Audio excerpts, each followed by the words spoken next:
dream last night. A vision. I saw a world full of people. Everybody was dancing and screaming loud.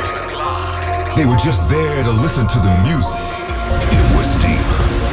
It was underground. Let's turn the world into a dance floor. Are you guys ready for A State of Trance? Put your hands in the air, come on! This is A State of Trance podcast. Hey, what's up? My name is Ruben Ronde. Welcome to a new podcast today with Irish DJ and producer. He just released his album Permission to Exhale, and he has permission to speak right now. Ciaran McAuley, welcome. Thank you for having me. It's awesome to have you back after 3 years, because then you were here just to premiere a single. Mm-hmm. And back then, I think we were talking like, if you were going to release an album, you have to come back. Yeah. So here we are, 3 years later. Yeah. Permission to Exhale. Thank you, mate. It's been exciting. It's been full of highs and lows, and you know, it seems a little surreal, but I'm here and I'm smiling, and life's good. Yeah, I'm happy to see you smiling. So we have kind of a record amount of questions that we got in from our fans. So we have to focus on those as well. And I have a couple of questions for you myself as well. Starting off with the question of questions. Why did you become a DJ, or why did you become a producer? What inspired you in the beginning of your career to pick this path? Oh God. In my earlier days, I remember I went to Creamfields underage with my brother. Creamfields, Liverpool. We got the ferry over, and it was Paul Oakenfold. I remember seeing him. I was just hooked. I just was blown away by just his sounds back then. And I came back, and my brother, we got a set of Red Dwarf, belt drive turntables, and you know, my brother's still very passionate about it now, but he's a family man, and you know, and he's just proud of what I'm doing. But it took off from there, mate. So Paul Oakenfold inspired you guys to get turntables. Yeah. It's funny that I have the similar story also with my brother. Like, he started DJing, and then I started doing it. And we had Paul Denton here a few months ago. He had the same thing. Yeah. He had his brother with him here in the studio, and it was also him that kicked off everything. Yeah, you know, the funny thing is, we would drink and socialise together, and like he would joke in the pub, I taught him, or I'm better, I can still, my beat mixing's better, or he would say like, your keyboard skills are basic, he'd just joking. Sometimes you have to give your big brother a little slack, right? You're like, okay, sure. Okay, brother, yeah, sure. So Paul Oakenfold really got you into starting out DJing. Yeah, fell in love. And then how long did it take you before you started making music as well? Like, I guess you started DJing first and then started making music. You remember the Walsh McCauley days? So that was a friend I went to school with, Mark Reynolds, and he was always the producer side of things. He had the passion for the producing side, and I love getting on stage and dancing and getting into the music, and I wasn't going to grow as an artist, I don't think, just being a DJ. We started playing around with a few things in the studio and just a few remixes, and that's why I've done a lot of remixes along the way, but that's how I started, for anyone wanting to dive into remixes. But because then you don't need to think about how to create a certain melody. You can just take whatever there is and make it your own. So Mark got me into the producing side of things, and still keep in contact with him now, and he's gone down the sort of June It Deep sort of style, but he's just laid back and not really pushing it as a career. But I have a lot of time for Mark and love what he's helped me on. Awesome. Well, I can remember it vividly as well, because I didn't realize until like maybe 2 or 3 years ago that you were actually Walsh McCauley. I didn't link it, Yeah. And I remember starting here for Armada. Well, back in the days, we were working like 6 people in the office or something like that, and I did DJ promo. And I also did DJ promo for Cloud9, which is the sister company of Armada, because, it was a small team. We had to do everything ourselves. And one of the labels that I was promoting was Bittersweet in 2007. And that's where you released some of your first releases with Walsh McCauley, with Bas Kasper signing your tracks, probably. Bas, and I remember there was a guy called Ono. Yeah. And I still can't keep in contact with him from time to time, but I remember those days so well. Like, it's crazy, all these little steps to get you... To get where you are. Journey, yeah. I love it. So 2007, I remember Daytona Sunset. That was a really nice track. That's a good one. I guess you continued that path for about 3 years. You released some solo singles in the meantime, but mostly it was the Walsh McCauley. Mostly Walsh McCauley, yeah. And then from 2010 and 2014, we didn't really hear of you anymore. So what happened in that period? Walsh McCauley Mark became a family man, and we started slowing down, and there was just the EDM sort of really put Mark off. You know, he wasn't into it, and then things got really hard with like the sort of John O'Callaghan, the Alien feeling got really uplifting, and then got really EDM on the commercial market. So there was no room for Walsh McCauley, so to speak. Yeah. And he started losing the passion for it.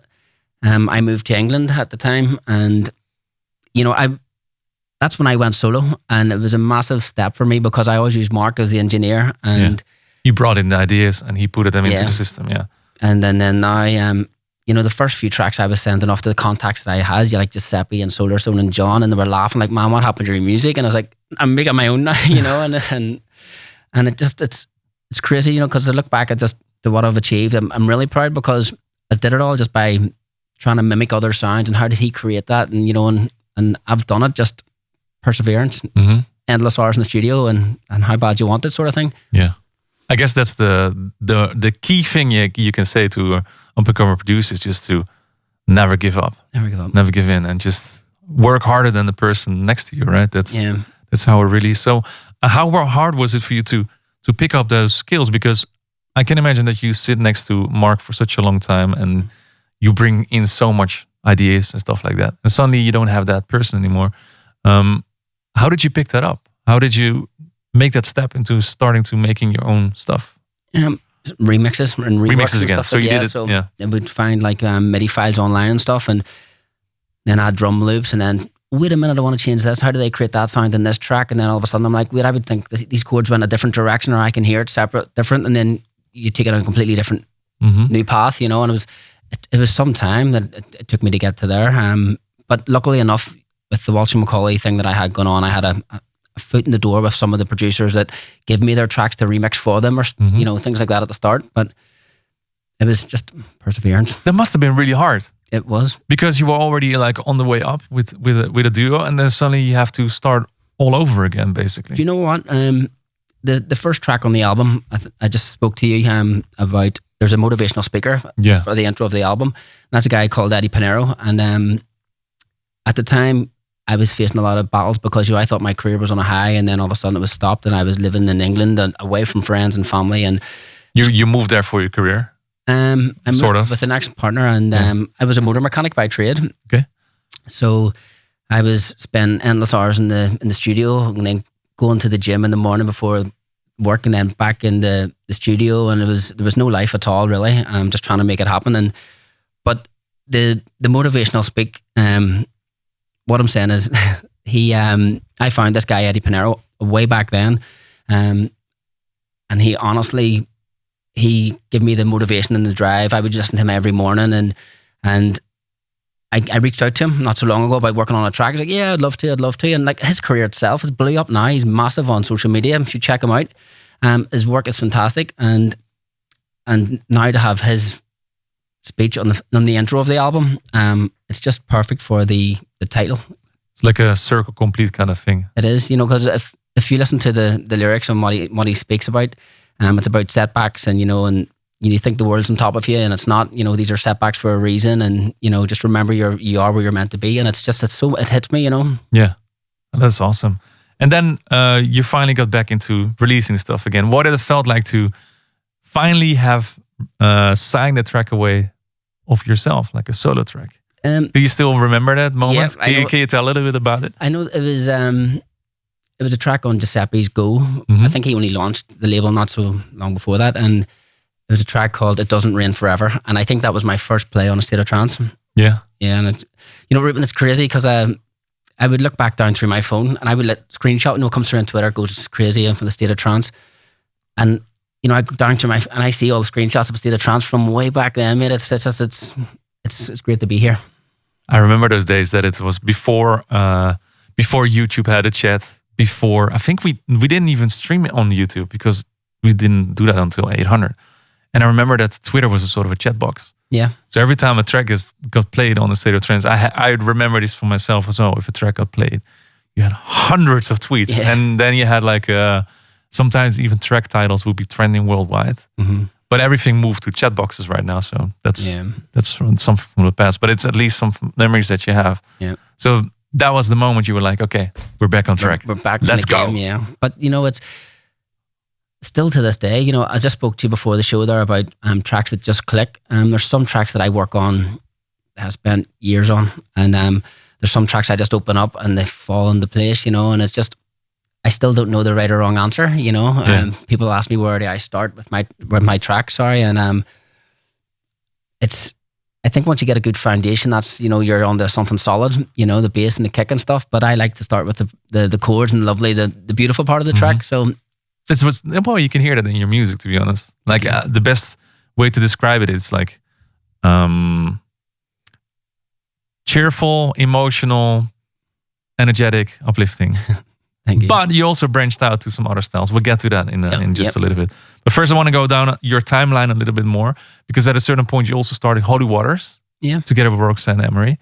Was it something that was just there for one-off, or is it something that you will pick up again in the future? You don't know yet. I'm not too sure just yet.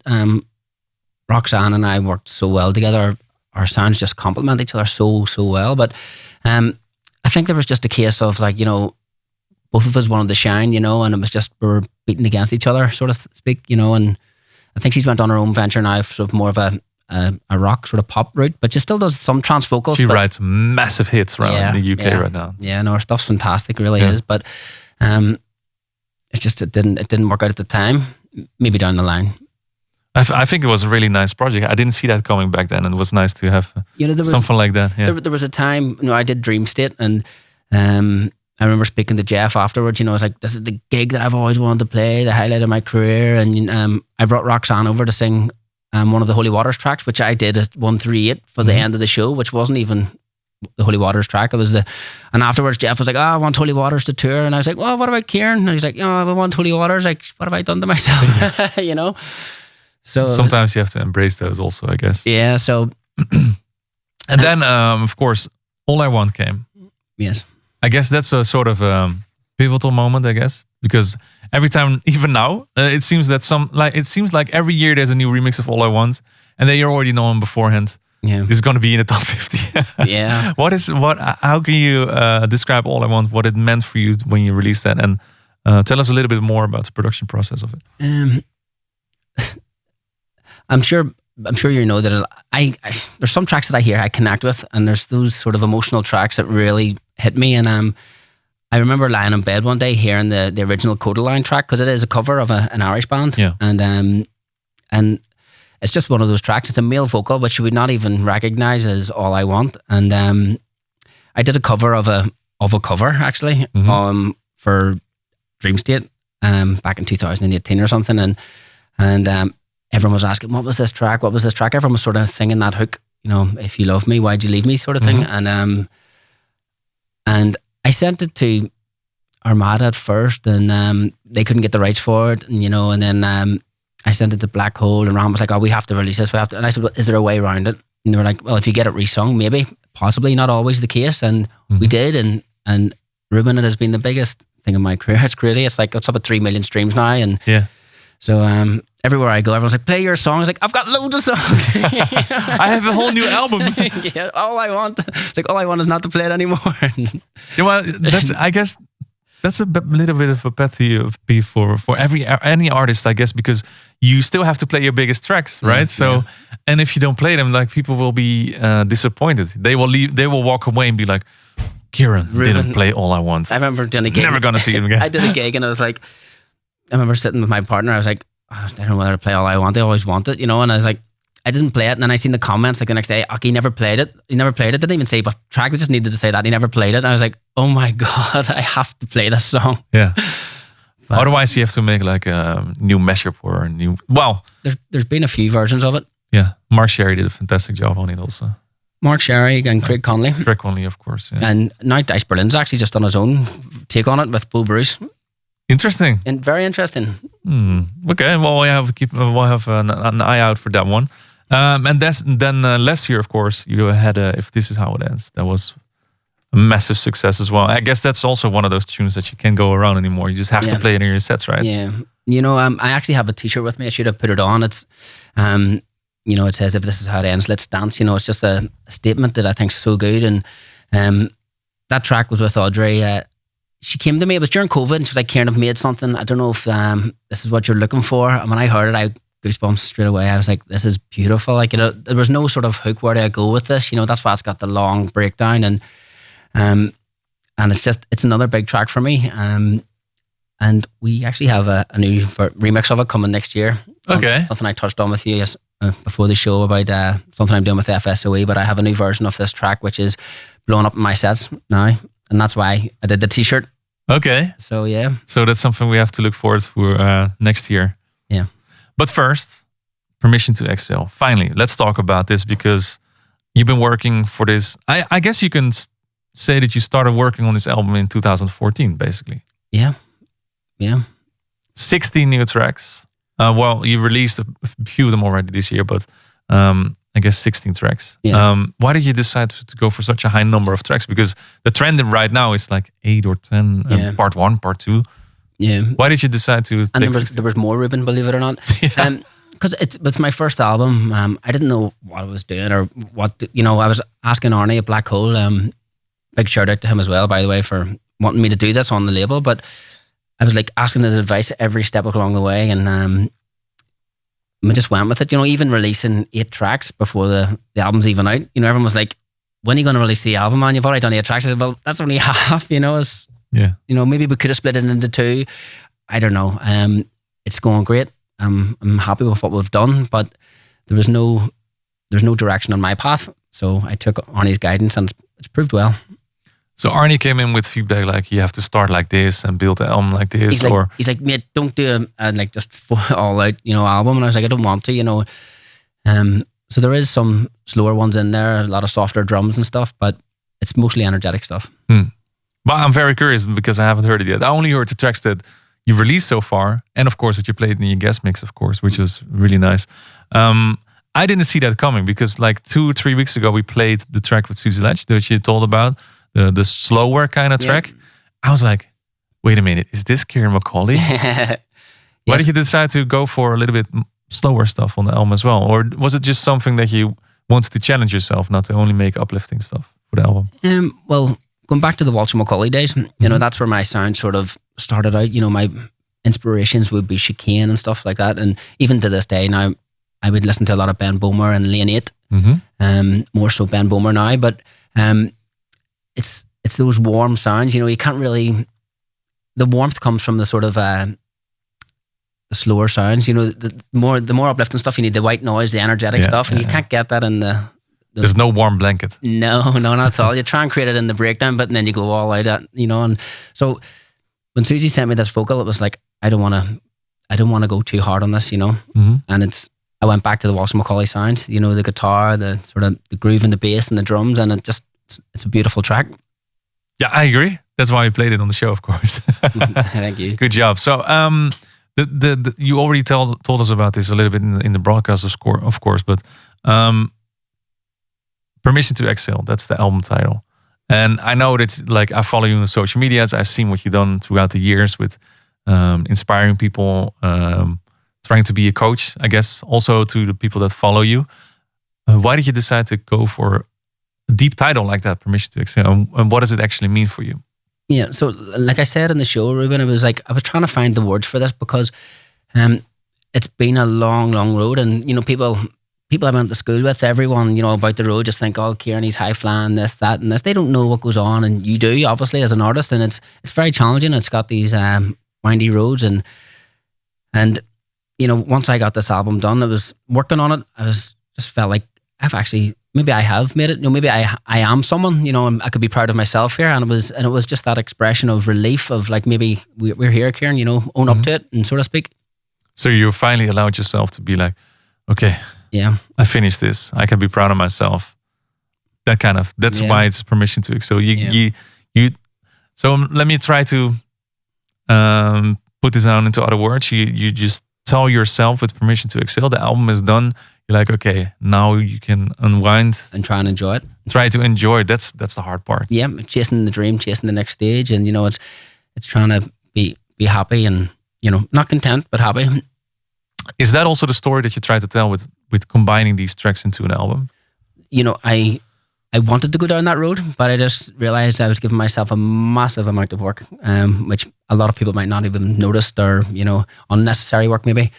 But there's some tracks in there, like The Beautiful No I explained to you.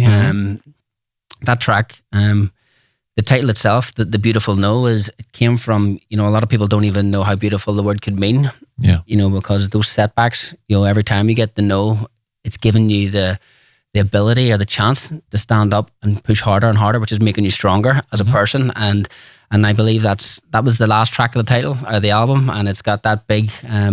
You used the word earlier. What was it? It was like a victory trance. Victory trance, and that's it. It's the last track on the album, and it's like the beautiful no, all those no's, all those setbacks, and we are here. And what is the hardest no that you ever had in your career? If you can talk about it, of course. I don't know. A lot of the iconic sort of gigs and festivals that I've wanted to play, you've been penciled in and then all of a sudden you're not on the lineup. They're the big setbacks that get you, and then my friends on social media, my close friends, and like I owe so much to them, they get too involved sometimes. They're like, oh, I've just seen the lineup, why are you not on it? And I was like, I know I'm not on the lineup. Yeah. It hurts. Yeah. How do you overcome such a no then? But because that's something that we address in this podcast a lot of times as well, because we got to where we are right now because a lot of no's. So up and coming artists that look up to you, they might have to deal with that in the future. So how do you deal with such a no? Well, I've been blessed. I'm huge into fitness and sort of the health and fitness route. So I'm very disciplined. Mm-hmm. So I have my rituals and routines that sort of keep me sharp and keep my head focused. Mm-hmm. This morning I was up in the gym before I came here in the sauna and challenging myself mentally, because the harder you push yourself, mentally, physically, you're going to build a stronger mindset. And these are principles I've learned from the fitness journey that I was on. So it's everything that I've sort of did along the way has led me to where I am now. Even Ruben, I did art for a while, on my social media, a lot of people comment on how good it looks. I did a lot of art and big into fitness, and, I'm big into discipline and mental toughness. And like I said, it's been a windy road and tough, and I'm still standing here. And how do you combine all these passions? Because you're already listing like a few big ones that take a lot of time already. How do you find the time to produce an album while you're doing this fitness journey, and while you're doing art, while you have a partner, and while you're DJing as well? How do you do this? Well, when I started back in 2014, then I was sort of living on my own.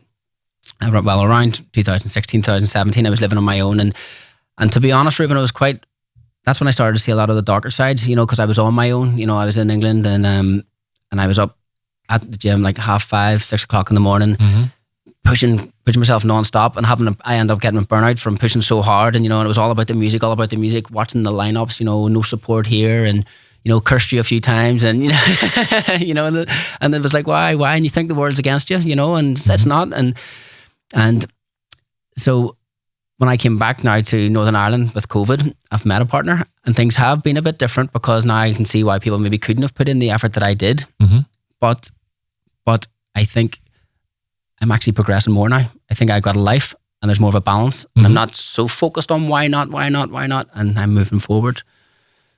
You give yourself permission to exhale. Back to that, yeah. I like that, to be honest. Like, I think you have a good point there, because we've all been in that situation that you're like, hey, why am I not playing this show? Why is this not? Why is this? No. Yeah. And I think what you're explaining right now is beautiful, that you take like a step back, but in the meantime, you take a step back, but you're going to take a leap forward because of the mindset that you've created for yourself. I think that's beautiful. Yeah. My younger brother at the minute, he's training with me in the gym, and I'm here now, and he's texting me this morning on the stepper, and even the silly little things that I'm texting, just push yourself, when your mind's saying get off, no, don't, mm-hmm. Do another 5 minutes, 10 minutes, those 1 or 2 extra reps in the gym, intermittent fasting, silly little things like that, where you're strengthening your mind. Yeah. You're becoming stronger. And it's people don't do those things, unfortunately. One bad habit leads to another, like one bad ritual, you maybe have a beer and then you have a pizza, or, if you get up and you have a salad, you'll have a glass of water. It's like one step leads to the next, one good step. So it's little things like that I've learned along the way. And maybe Eddie Pinero has a lot to play in that, the motivational speaker. Is it something you want to do in the future as well? Be even more motivational to a lot of people? I'd like to try and inspire a lot of people, but I like to live a little bit as well. I'm sure you've seen Party Ciaran, also. Yeah. And I'm It's the right balance, I guess. trying to find it, and I'm still looking for it, Ruben. But we're here, and I'm happy, and it's we all are looking for the balance. I've never found anyone that says they found it. That's true. Yeah. And you can enjoy pizza sometimes a little bit Of course. All right, let's jump into some questions that came in, because I say there was a lot of them that came in. Carlos Vegeto wants to know, what is the story behind the beautiful track Tears Don't Mean You're Losing? Okay. Well, actually, this was a track I said to you before the show. Those chords were originally written with Walsh McCauley a long, long time ago. And it was with a vocalist, and we just couldn't get the track to sit. And, it just went into the bank like we all have, just that endless supply of unfinished tracks. And Here to finish, yeah. Yeah. And I always remembered it. I had those lovely warm chords, and I dug it out and kept working on the track, and I had all these vocal samples and started just gelling them together, working with the chords changing and stuff. And I was like, this is beautiful. And it literally, tears do come to my eyes. Some tracks, I'm sure you get that, and when I'm in the studio, and this was one of them. And, the whole thing behind it was just, it just fell into place, especially around COVID at the time. Ruben, a lot of people like stuck at home, and, it was during tough times, and this track just came at a perfect time. Can't even picture those times anymore. It's crazy, yeah. And you do this a lot. Like you take like meaningful, double layered track titles. So why did you choose Tears Don't Mean You're Losing?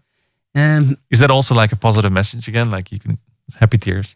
It was just, well, at the time, it was just, I was working a lot with a mental health group in Northern Ireland. I still do bits and pieces here and there, but it was just to remind people that just because you're crying, it's not a sign of weakness, Tears do not mean that you're losing. People see someone crying, or, feel that you're weak. Weakness is not necessarily illusion.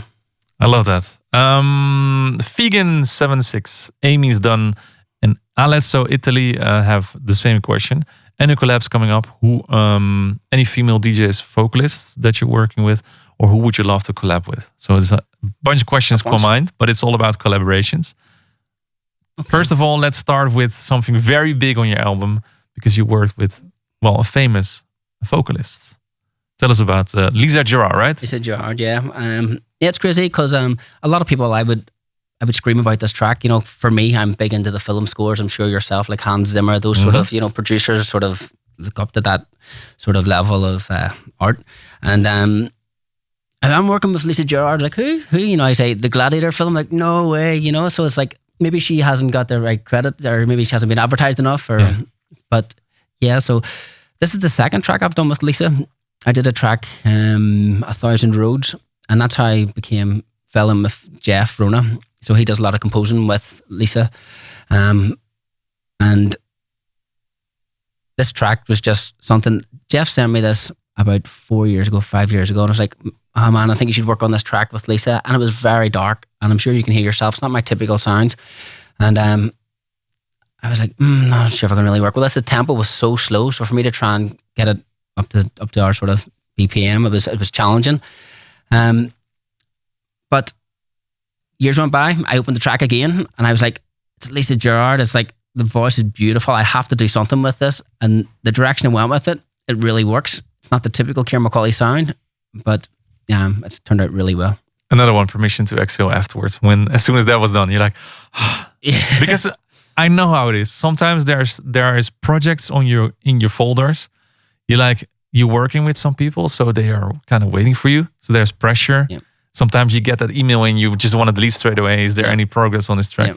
There's also pressure on your back. Like, I need to finish this. And then you finish it. Yeah, big time. And this is one thing I've learned about the album as well is there's so many vocals on there. A lot of people would say all my tracks are vocals, and they're not. I do love the vocal stuff. But I had 8 vocalists going, when's my track being released? Oh, why this and why that and why this? And, am I getting the video? And, I want to be this and that. And I'm like, It's too much sometimes. Yeah, I understand. Why I enjoy a good, vocal on a track, because it gives such an extra meaning in general. It does. And also the question that came in here is, who would you love to collab with in the future? It's a question we all get asked a lot, obviously, as an artist, but I would like to. I would love to work with Chicane. you know, you've got the typicals, obviously Armin and you know, and Ferry. We've already started You on already something. did, yeah. We've started on another. The Mokara follow up, okay. Yeah. Little scoop here. Ding ding. But maybe Gareth Emery as well. Ali and Fila, you know, there's a few people that I'm knocking on their door, you know, and just waiting to see what will happen, you know. Interesting. Now let's keep us posted, especially there with Ferry Corsten. Follow up with the Mokara. That's interesting. Stefan de Jong wants to know, you've done a lot of remixes, a lot of bootlegs. What was the most fun one to create? Oh, I don't know. This was like the album as well, you know, which was most fun. It's whenever I finished every track on the album, Ruben, I would text my brother or my closest friends, partner, this is the best track on the album. This is the best track on the album. All those reworks. They're like, yeah. Yeah, I was like, all those reworks, like, oh my God, this is the best one. And then I was like, actually, no, this is the best one. So it's hard to say. At the minute, I've just done a cover of Hillsong Unite, Oceans. It's a gospel song, which it's blew up all over TikTok for the past couple of years. But I put it together for my sets. It's another one of those tracks where I didn't want to go too hard on. I kept the drums softer, but still tried to give it that energy. And it's right now going really well for me on TikTok also. And I haven't even finished it. I sort of wrapped it up before I went on tour and played it at my last show in Belfast, and everyone's asking for it. And I'm like, what about the album? You know, I was like stepping on my own toes again. Yeah. Well, on TikTok, you only need 15 seconds, so you don't need to finish it anymore. That's fine. Jerry Charbonneau wants to know, what is your most memorable favorite show that you've ever played? I still keep going back to Dream State 2018. It was my debut in Dream State, and I remember jumping up on the stage. I was like, do I do it? Do I not? I'm going all out here. Jumped up and they put the spotlight on me, and I played my remix of Ocean Lab's Satellite. Oh, and everyone's singing it, and I was going, whoa. This is it. Yeah, I literally had like about 2 beers, and it was just a pure natural high. I was standing going, Jesus, the goosebumps I got off, and I was just shaking with excitement. Yeah, there's something magical about Dream State, that's for sure. Yeah, there really is. I haven't seen many places like that, to be honest. California, sort of passion with trance. There's so many people just going there, and they know every single track. It's just something very special about that. Well, that's the questions for you right now.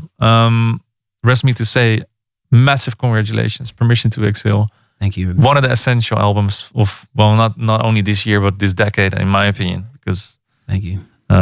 You notice how much work has been done in this album. So Permission to Exhale, Ciaran McAuley, essential album. Thank you for dropping by. Thank you for the guest mix. We're going to record another special 1-hour mix also, which will be on our socials very soon. Ciaran McAuley, thank you so much. Thank you. Thanks for tuning in. To check full episodes of A State of Trance for free, simply visit arminradio.com. A State of Trance returns next week.